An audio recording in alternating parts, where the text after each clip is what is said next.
Hey, Josh here with GSA Focus. Let's go into the new thresholds that were recently released last month on FAR. Now, the FAR overhaul is happening, and there are a lot of things changing.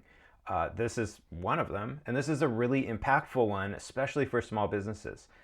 What these thresholds really are the levels. To think of it as like a building, and you have different levels, and to make certain purchases, like let's say a micro purchase, moved from 10,000 to 15,000, they can be in the first floor and they could just pull out a government purchase card with no competition. That's really good if you sell commodities, right? So the level of these thresholds actually moved. It's almost like in the building, all of the ceilings got raised and the overall building got stretched higher. So we're going to go kind of like top to bottom here on the list. These are the previous thresholds, and then the new threshold as of October 1st, 2025. And then the other important thing is a lot of people don't even know what all these thresholds really are in practice. What does this even mean? So first off, the micro purchase threshold. This is a big one. If you're on GSA and you sell products, this is basically GSA Advantage. Buyers can go to GSA Advantage and process an order with their purchase card up to $15,000 now.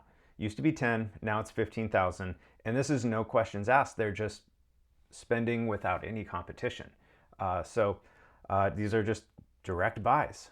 Same thing with eBuy or even open market. So any government purchase that's less than 15,000 can happen for that. So low cost items are going to be much easier to purchase for GSA.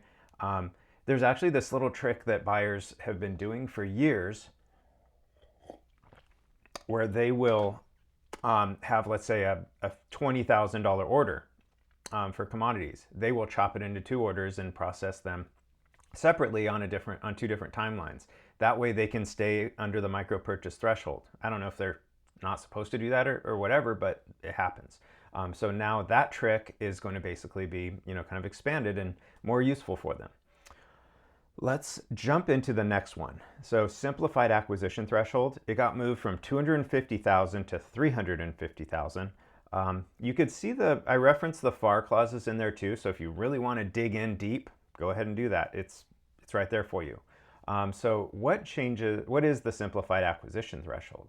It's also called kind of the SAT. So more procurements are going to fall under this.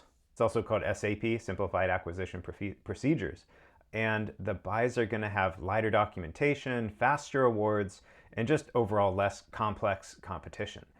So you're going to see an increase in these simplified buys just because this level is getting raised. And a really good example of this is actually GSA schedules. So contractors that are in the GSA program are in a really strong position because a lot of contracting officers will often turn to these pre-vetted contract vehicles like multiple award schedule or GSA contracts in these streamlined competition situations. And so this is the mid-level kind of opportunities. Moving on to simplified procedures for commercial products and commercial services. So this is moving from 7.5 million to 9 million. And let's kind of go into this and what it is. So for procurement items that are kind of commercial in nature, software, IT services, training, office products, office solutions, this can be handled in kind of the streamlined procedure. It's really similar as above, but yeah, less burdensome purchasing process, less of a kind of competitive evaluation. And those large commercial procurements in that kind of like 9 million range and below can now skip a more complex competition. Also, GSA contractors are again well positioned in this space as well. In fact, this is where these two right here, the 350 for simplified acquisition and then the simplified procedures here for this one, these are where GSA eBuy are going to live. So you'll definitely see the roof raised for eBuy to 350,000. Just, I would almost think of that as the floor. But 9 million could potentially go through eBuy because eBuy is a simplified procedure. They're still getting 3 bids, but they're getting them in a simplified way through eBuy. GSA makes it simplified for buyers. That's just how it works. So commercially oriented firms can now show competitive pricing, and basically, your past performance comes into play and all that, just like before.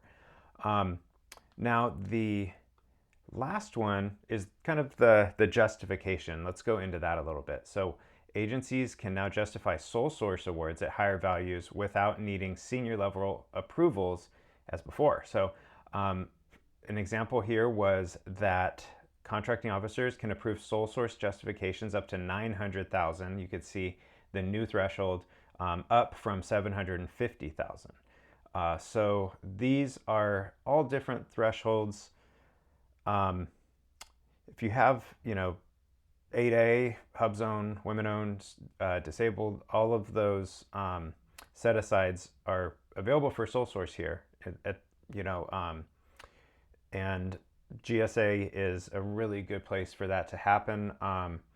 I believe that the GSA 8A pool is in this category up to 9 million, but I'm not sure where that is. I may have to drop that below in the description.